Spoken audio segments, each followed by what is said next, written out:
इस्लामाबाद की इंसदाद दहशतगर्दी अदालत में 26 नवंबर को एहतजाज के दौरान गिरफ्तार पीटीआई मुजाहिरीन की दरख्वास्त जमानत पर समाअत हुई।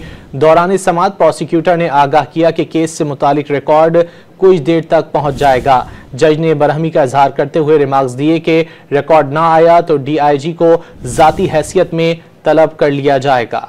इस्लामाबाद की इंसदाद दहशतगर्दी अदालत में 26 नवंबर को एहतजाज के दौरान गिरफ्तार पीटीआई मुजाहिरीन की दरख्वास्त जमानत पर समाअत हुई।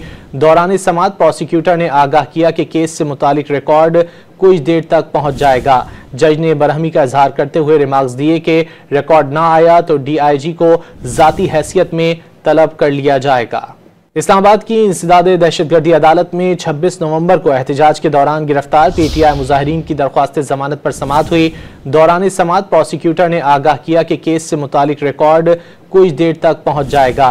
जज ने बरहमी का इजहार करते हुए रिमार्क्स दिए कि रिकॉर्ड ना आया तो DIG को जाती हैसियत में तलब कर लिया जाएगा।